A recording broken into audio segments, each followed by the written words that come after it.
שלום לכם וברוכים השבים לעוד סרטון שלי. והיום אני הולכת לדבר על חרדה מתמשכת. תחושה של חרדה שמתמשכת לאורך זמן, וזה לא התקף חרדה, אלא זה ממש תחושה של אי שקט, של פחד, של לחץ, כאילו משהו עומד להגיע. למה זה קורה ומה אפשר לעשות? אז בואו נעשה פתיח קצר ונתחיל.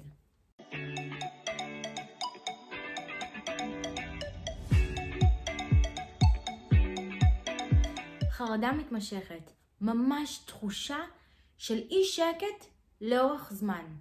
ממש כאילו אני בחרדה, אבל אני לא בהתקף חרדה. זאת אומרת, התקף חרדה זה התקף שמגיע, חרדה, טק, מגיע לשיא ומתפרק. אבל אני כאילו מרגישה כל הזמן בחרדה. כל הזמן בפחד. כאילו אני עומדת למות. כאילו משהו רע עומד לקרות. כאילו אני צריכה להיזהר, משהו עומד לבוא. בעצם תחושה של חרדה, והיא נמשכת ככה לאורך זמן.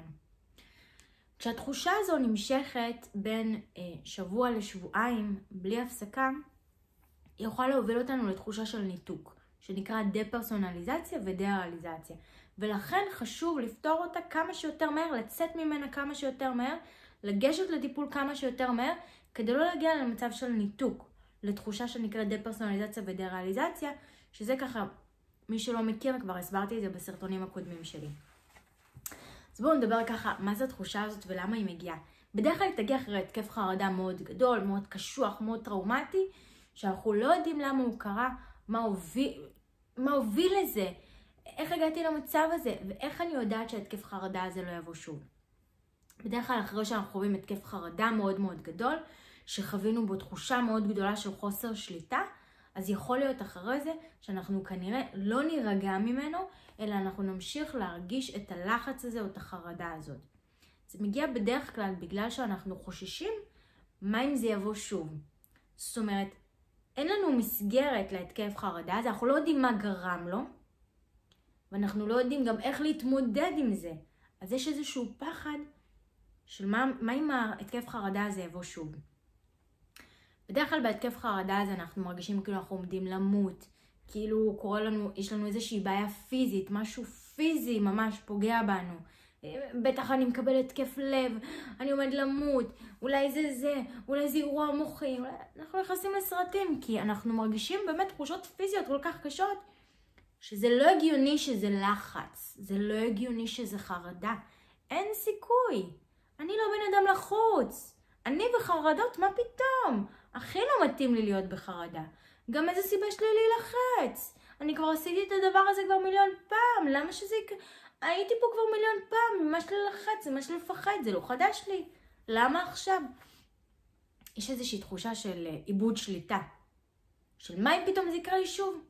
ההתקף חרדה הזה הגיע בלי התראה מוקדמת, בלי סיבה הגיונית. בא ככה ותקף אותי, השבית אותי, שיתק אותי. איך אני יודע שהוא לא יבוא שוב ומה אני עושה? אז קודם כל חשוב לפתור את הצד הזה של מה אני עושה. יש לי סרטונים שמדברים על מה לעשות בזמן התקף חרדה שיכולים לעזור לכם. יש עוד מלא טיפים והמלצות באינטרנט, ביוטיוב, בכל מקום, מה עושים בזמן התקף חרדה. מה כדאי לעשות? אז בעצם קחו לכם את הטיפים האלה, תעשו לכם רשימה של 10 דברים, ושימו לכם את זה אפילו בפתקים בטלפון. ככה, את הפחד הזה של מה אני עושה אם אני אהיה בהתקף חרדה, שיהיה לכם רשימה. דבר שני, כן הייתי מציעה לגשת לטיפול כלשהו כדי להבין ממה הגיע התקף חרדה הזה, כדי להשתיק אצלכם את הלחץ הזה ואת הפחד הזה של מה אם ההתקף חרדה הזה יגיע שוב. אני תמיד אוהבת לתת למלווים שלי את הדוגמה הזאת שאני אומרת, ילד קטן עכשיו הולך, הוא רואה מגהץ, והוא שם את היד על המגהץ, והוא מקבל קביעה. הוא לא מבין למה זה קרה. ואז, מה קורה? הוא מפחד לגעת במגהץ. והוא מפחד לגעת בכל דבר, כי הוא לא יודע, הוא רואה שולחן, והוא אומר, מה אם אני אגע בשולחן הזה ויכאב לי? הוא ממש חושש. הוא צריך שמישהו יבוא ויסביר לו, ויגיד לו, תראה, המגהץ, כשהוא מחובר לחשמל, הוא חם. אז אם אתה תיגע בו, אתה תקבל קביעה. אז אסור לגעת בו כשהוא מחובר לחשמל, כי הוא חם. אז ילד יבין, אז הוא יוכל להשתמש ביד שלו בכל דבר, והוא ידע שכשהמגהץ מחובר לחשמל, הוא חם ואסור לגעת בו.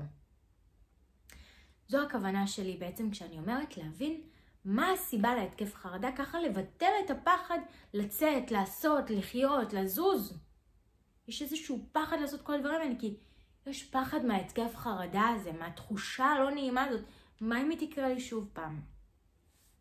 אז במקרה הזה כן הייתי מציעה לגשת לטיפול, למפגשי שיחה, להיפגש עם איש מקצוע ולדבר איתו. אם אתם מתאימים לשיטה שלי, אתם יכולים לקבוע איתי פגישה. אפשר גם לקחת, אגב, את הקורס הדיגיטלי שלי, שיש בו גם כלים, איך למצוא את השורש הזה, איך להבין את זה, אז ככה, זו גם אופציה. או כל טיפול אחר שמתעסק בחרדות. לא ללכת לסתם טיפול, ללכת לטיפול שמתעסק בחרדות, זה יכול להיות CBT, יכול להיות NLP, עם מישהו שהוא מתעסק בחרדות ספציפית, שהוא מבין בחרדות. לא שהוא עושה NLP בכללי, אלא NLP עם התמחות לחרדות. זה יכול להיות פסיכותרפיה דינמית, זה יכול להיות, באמת, זה יכול להיות הרבה דברים, זה יכול להיות גם פסיכולוג. מישהו שיכול לעזור לכם להבין למה הגיע התקף החרדה הזה, מה היו הגורמים, אוקיי? בעצם להיות כמו ההורה הזה לילד שאומר לו, המגעץ כשהוא מחובר לחשמל הוא חם ואז אסור לגעת בו, זה מסוכן. עזור לכם להבין את הסיבה. זה גם יעשה לכם ככה איזשהו שקט. הדבר השלישי, זה בעצם עכשיו, מה אני עושה, שאני נמצאת בחרדה המתמשכת הזו, מה אני עושה כדי לצאת מהחרדה המתמשכת הזו? מה אני עושה כדי להירגע? אז קודם כל, מה שהייתי מציעה לעשות זה כמה דברים. דבר ראשון, להשתדל להיות בתזונה טובה.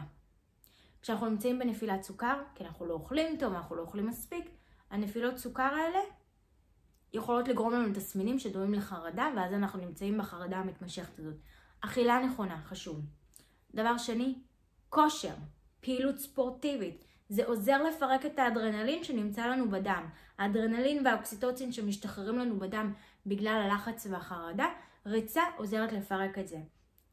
אגב, אני חושבת שזה אחד הטיפים הכי נפוצים שתמצאו היום בסרטים, שאומרים אם אתה בחרדה, תרוץ. תפרק את האדרנלין, צא לריצה, תפרק את האדרנלין הזה.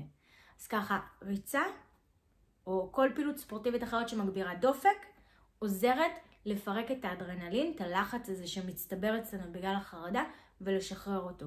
זה יכול להיות אירובי, זה יכול להיות זומבה, זה יכול להיות כל מיני דברים. הייתי ממליצה כן לעשות את זה בליווי של מדריך, מדריכה, גם אם זה ביוטיוב, גם אם זה אינטרנטי, גם אם זה מוקלט. זה לא חייב להיות מישהו פיזית, כדי שהמחשבות שלכם לא ינדדו לפחדים, ויהיו יותר מפוקסות ברגע, בלהקשיב למה שאומרים לי לעשות, או אם אתם רוצים, נגיד, לשים לעצמכם מוזיקה שאתם אוהבים, ולהתרכז במוזיקה, מוזיקה שעושה לכם טוב, כדי להימנע מהמחשבות, מהנדידה למחשבות. דבר הבא, שככה אני ממליצה לכם לעשות, זה מדיטציה. תשתדלו לעשות מדיטציה עם מדריך או מדריכה שמובילים אתכם, ולהקשיב ולהתרכז למדריך או למדריכה הזו. עוד פעם, זה יכול להיות מדריך או מדריכה פיזי במפגשי יוגה, מפגשי מדיטציה, וזה יכול להיות מדריך או מדריכה ביוטיוב, זאת אומרת משהו אודיטורי, בפודקאסט שאני שומעת. העניין שיהיה מדריך או מדריכה זה כדי שאני אתרכז במה שאומרים לי ולא אברח למחשבות. עכשיו יכול להיות שאני אפתח איזה מדיטציה ותגרום להרגיש לא כל כך טוב, ואני עדיין אהיה בחרדה, אני אעצום את העיניים ואני ארגיש בחרדה. אז קודם כל, אם אתם עוצמים את העיניים מרגישים בחרדה, אז תעשו את המדיטציה עם עיניים פקוחות. ואם המדיטציה הזאת לא עושה לכם טוב, לבחור מישהו אחר שעושה מדיטציה. לפעמים אותו מדריך או מדריכה של המדיטציה מדבר לאט מדי, ויש אנשים שזה קשה להם, או שהוא מדבר מהר מדי, ולפעמים השפה שהוא משתמש בה, המילים שהוא בוחר, לא נכונות לאותו אדם. אז בגלל זה אני אומרת, אם המדיטציה הזאת, אם אתם עושים מדיטציה וזה גורם לכם לחרדה, זאת אומרת שהמדיטציה הזו ספציפית לא מתאימה לכם, ותחפשו מדיטציות אחרות. ודבר אחרון שאני ממליצה, זה ליצור לעצמכם שגרת יום, סדר יום. אני יודעת מתי אני קמה, מתי אני הולכת לישון, מה אני עושה במהלך היום, ולשים לעצמכם משימות. לשים לעצמכם משימות מול העיניים שאתם צריכים לעשות, ולסמן עליהם וי. עכשיו, הרבה אנשים במצב הזה של החרדה המתמשכת, הם מרגישים כאילו באיזשהו חוסר אונים, הם פשוט באיזושהי תגובתיות, הם באיזושהי תחושה של הישרדות, והם פשוט כאילו חיים את מה שהחיים מזמנים להם. פשוט מגיבים לסביבה. זה לא טוב. לא להיות בתגובה לסביבה, אלא לקחת שליטה ולבחור לבחור את הדברים. זאת אומרת, לעשות סדר יום שאני יודעת מה אני עושה, מתי אני עושה, ואני בוחרת את הסדר יום הזה, זה ייתן לי שליטה על הדברים. ועוד דבר, כן לשתף ברגשות, בחששות אנשים קרובים, זה יכול לגרום לשחרור ולהקלה. אם אתם חוששים ואתם פוחדים לשתף, אתם פוחדים מביקורת, אז לא לשתף. לא לעשות דברים שילחצו אתכם יותר, להשתדל להימנע כמה שיותר מלחץ, ואם עדיין כל הטיפים שנתתי לכם עדיין לא עוזרים לכם, אני ממליצה כן לגשת בהקדם לפגישה, אפילו אחת עם מטפלת, מישהו שיוכל לעזור לכם לפחות להירגע, כי חרדה מתמשכת, עוד פעם אחרי שבוע-שבועיים של חרדה מתמשכת שלא נגמרת, הוא יכול להוביל למצב של ניתוק, של דיסוציאציה, של דפרסונליזציה, דה-ריאליזציה, תחושה של בעצם ניתוק מעצמי או ניתוק מהמציאות, ולכן חשוב כמה שיותר בהקדם לתת יחס לדבר הזה, אפילו אם צריך לקחת איזשהו כדור הרגעה, או צמחים טבעיים, יש הרבה אופציות לזה, עשיתי על זה כבר סרטון אחר, אז תיכנסו לראות, ובעצם לעזור לעצמכם להירגע, זה מאוד מאוד מאוד מאוד חשוב. מאחלת לכם בהצלחה. אם יש לכם עוד שאלות, תכתבו לי אותם כאן בתגובות. אם אהבתם את הסרטון אז תעשו לייק, וכמובן שאם עדיין לא נרשמתם כמנוי, לחצו עכשיו על הכפתור להירשם כמנוי. אני אפגש בסרטון הבא. ביי!